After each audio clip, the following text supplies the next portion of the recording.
Well, hello and welcome to PreService, a podcast preparing you for worship at Silverdale Baptist Church.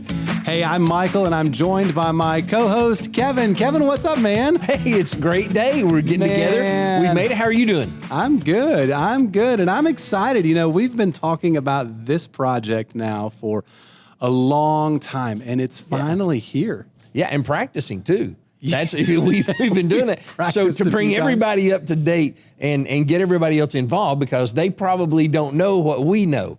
So for years, Michael and I, when we would do studies, we both enjoy not just devotions. We enjoy devotionals. We enjoy studying too. And one of the blessings that we have is being able to talk as friends about the passage that is being preached that week. So whatever it is that's coming up, we're able to share things that we've studied and hopefully encourage one another with information from the passage. Yes. Our thought was, what if we could bring other people in? What if other people could kind of sit in on that conversation? People actually want to listen in on these conversations? I don't know if they will. I know I enjoy them. They've been a blessing to me over the years. Well, we're going to find out exactly how many people. We will. So, if it's not for you, it's not for you, not a problem. But we thought it might be nice to be able to share some of the things that we studied from the passage before it comes up. And I know one thing for my family, we enjoyed stuff like this, especially because it gave us time to review the passage before it was preached and maybe remove some of the obstacles, some of the things that the kids or my wife, maybe they hadn't read, they didn't know about, hadn't done any study on the background of. And so certain things would kind of stick out for them. Yeah. So what we're going to do with this is we're going to explore some of those things that may be a little bit confusing in the passage. We're going to be looking at some of the historic places that are mentioned in the Bible. So if you hear a particular city, hopefully we'll have time to talk about those. We'll look at some of the surrounding peoples and nations that are around the passage. And so, if one of our pastors is preaching out of 1 Samuel and it talks about a particular land or a particular people group, we'll try to talk about that a little bit, as well as some of the geographic setting, because, it's really easy, Kevin, for me to talk to you about a trip that I might take to Atlanta to go down to IKEA with my wife and do some things like that. I've heard stories like that. I do know. Yes, and you can get a picture of that in your mind, but you start talking about, maybe the journey that Mary and Joseph took from Nazareth down to Bethlehem, and that may not really connect well in your mind. And so we can talk about some of the geographic surroundings, the settings, as well as maybe some of the language nuances and things. Some of the book type. Yeah. There are things that are just part of the book, part of the story, part of the writing style of someone. And it may be that we even compare what someone wrote in one book with what they wrote in another book. Yes. And we consider, where was this person in their life? Where were they in their journey? With Moses, you've got quite a swath of books and history that, really are attributed to him that we can go back and say, hey, remember this, what about it? But the point being, those are the kind of conversations you and I have naturally when we're studying. And we talk about, how are we leading our families? How are we dealing with our own hearts before God? And the big thing is God shows us who he is throughout his word. Yes. Sometimes it's really clear. He just comes right out and he says, I'm good. I'm love, right? I'm holy. And then sometimes he includes parts of who he is and his nature within part of the message. Yes. And we can begin to see, as we compare those different texts, the passage, why he did something in a certain place, why the people were so tied to doing something that he had them doing somewhere. That's something that I think sometimes you and I really benefit from. I know I do. Yes. When we share and we say, hey, by the way, did you think about this? No, what a great observation. Yeah. Man, the Lord really blessed me with that when you said something. Yeah. Hopefully we share that with you all. Absolutely. So our goal is to release a new podcast on the Wednesday before our pastors preach. And so it really doesn't matter which campus you attend, which service you attend, because we're not preaching our pastors' messages before they preach them. We don't want to do that at all. But we do hope to address the different aspects within it that we think would be helpful. So our goal, again, is to release that on the Wednesday so you have time to read, time to pray, time to maybe listen to this podcast if that's helpful, and prepare your heart for worship. So this first series is going to be on the book of Psalms. And I'm glad I had a little bit of headway for that. I'll be honest, in my life, Psalms is not one of those places that is very easy for me to study. When I look in That's interesting. Is it really? Yeah. Here it is. It is. When I look in the Word, I love narrative, right? I love when you've got a story about something, or I love when somebody, a prophet is preaching something, or just straight didactic teaching, right? You've got a teacher teaching something in the New Testament, and it's really straightforward. And the point was, Paul or Peter or James, somebody saying, hey, here's what life is. Yes. It feels one way, but it's really something else. Or God may seem like this, but he's really still here. You may feel like he's far away, but he's really here with you.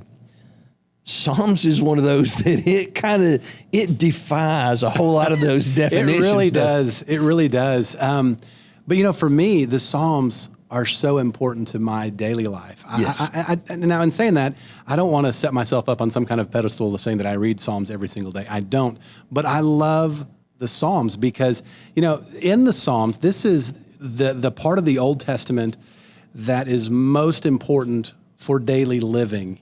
In the Psalms, you have our language, human words expressed back to God. Sometimes good, yes. Sometimes not so good. No. As these psalmists were pouring their hearts out in worship, pouring their hearts out in just distress and all of the emotions. Again, honesty, that's a great word, that are wrapped up in the Psalms. As we get into the Psalms next week, we're going to talk about some of the historic context to the different Psalms that we look at as we look at Psalm 23 and I believe Psalm 42 and some of the others that we're going to be exploring. But we're also going to be exploring the book as a whole. Yes. Some of the different aspects of the book of Psalms. In fact, did you know, here's a neat scripture nugget. Did you know that 2 times in the New Testament, we're commanded as Christians to sing the Psalms? Well, only because you'd mentioned it.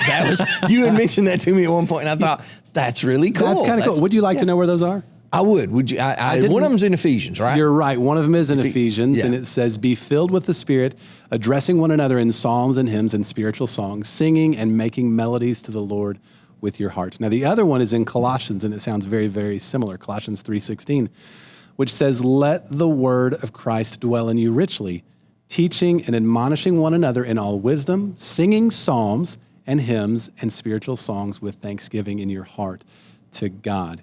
And so throughout the New Testament, the book of Psalms is quoted a number of times, in particular Psalm 22, Psalm chapter 2, Psalm 110. You find references to the Psalms all throughout the books of the New Testament. And again, as I'm going to use the word commanded, we're called as Christians to sing the Psalms. I'm excited that we're going to spend some time in the book of Psalms as a church. Absolutely. And I'm excited that you and I have a good opportunity, whether anybody's there or not. I'm excited that you and I have a good opportunity to discuss this. We actually have some time set aside, so we're not having to dig into something else. We actually get some time to really just share together on these passages and on the whole of Psalms and why the Lord has that as a mechanism to invite us into a relationship with him. Yes. And so a couple of things about this podcast that I feel that you can help us with. Number one, I'm horrible with branding. If you heard at the beginning, I called this pre-service, but Kevin, you and I, we've batted ideas back and forth. And 40 or 50 names. Oh my goodness. And everything seemed to begin with a P. A lot of them, yes. Pre-service, prologue, preview.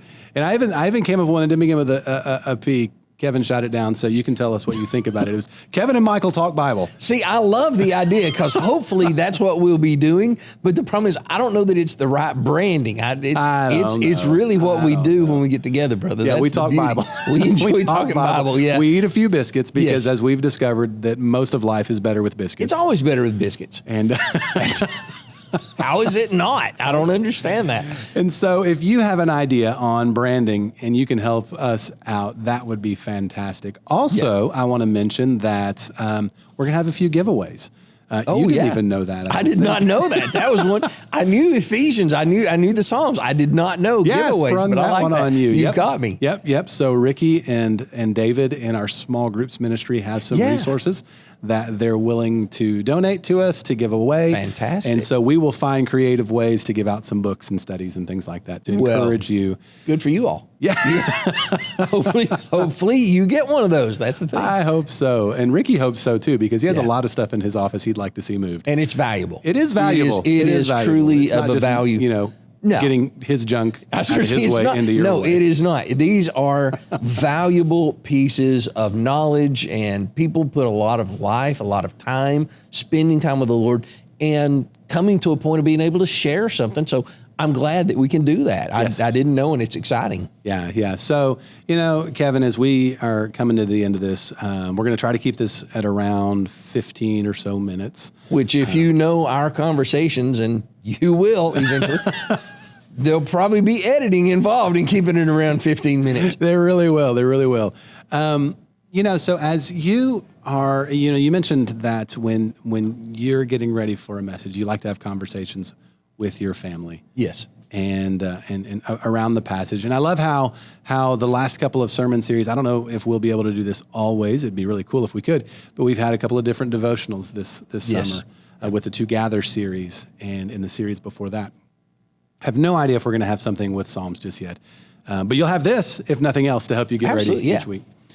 How do you go about, like maybe just share one idea that you have. How do you go about helping your family prepare for the Sunday message? Now, full disclosure, I didn't tell Kevin that I was going to be asking Pop him quiz. this question. What do you do?